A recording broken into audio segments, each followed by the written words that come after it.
Madame, mademoiselle, monsieur, bonjour. C'est aujourd'hui le dimanche 1er octobre 2023.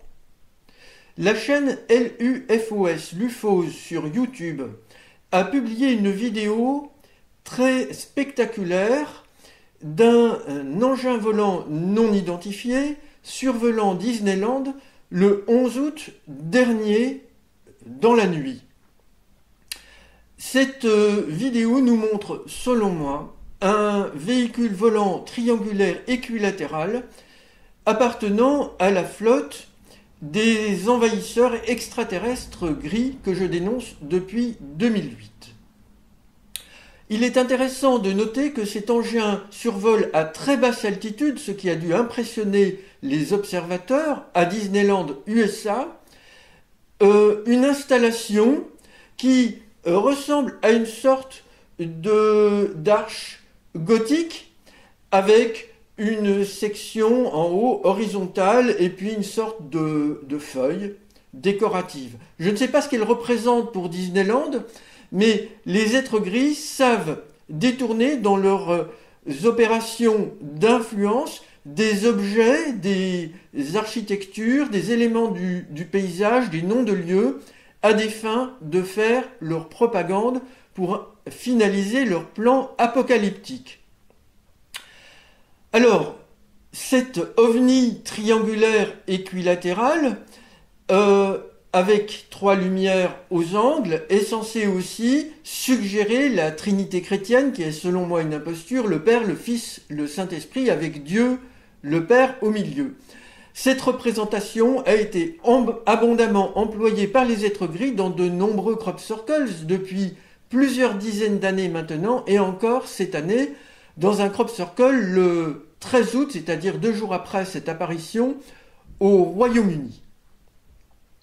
Aux États-Unis d'Amérique, toujours, nous avons appris par le média public, dans un article signé par plusieurs journalistes, dont le spécialiste Michael Shellenberger, que des dizaines de lanceurs d'alerte du gouvernement et non gouvernementaux, c'est-à-dire appartenant, si je puis m'exprimer ainsi, à des sociétés de sous-traitants au service du Pentagone, sont allés témoigner à 3 organismes différents, la structure administrative de l'inspecteur général de la communauté du renseignement, le bureau AARO mis en place pour rassembler les informations publiques sur les ovnis, commandé maintenant par le gouvernement américain, et puis une autre structure dont je ne me souviens pas du nom. Vous trouverez l'article en référence en anglais,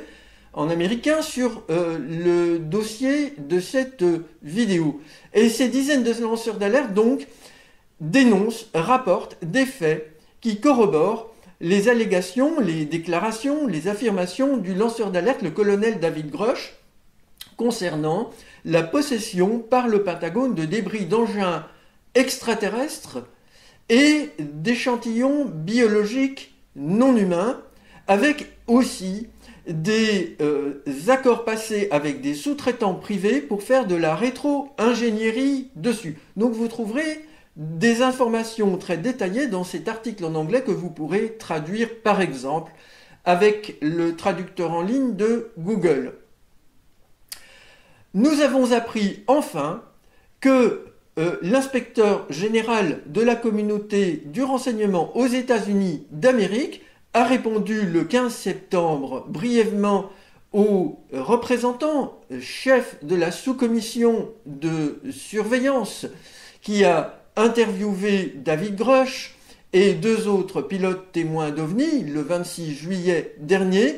Donc Thomas Monheim, l'inspecteur général de la communauté du renseignement, a répondu à Tim Burchett de façon assez évasive qu'il ne peut pas fournir tous les renseignements demandés par ce sous-comité de surveillance. Je vous en ai parlé dans une vidéo il y a quelques semaines, car il n'y a pas eu réalisé par son bureau d'audit, d'investigation, etc.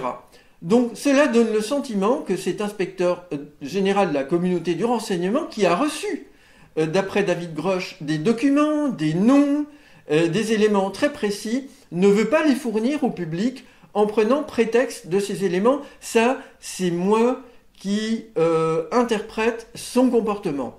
Toujours est-il que ces nombreux lanceurs d'alerte aux États-Unis d'Amérique rendent un sceptique célèbre concernant les ovnis beaucoup moins sceptique, car selon lui, beaucoup de personnes qui sont indépendantes disent la même chose, signifie qu'il y a très certainement quelque chose de vrai là-dedans à creuser. Madame, mademoiselle, monsieur, je vous remercie pour votre attention.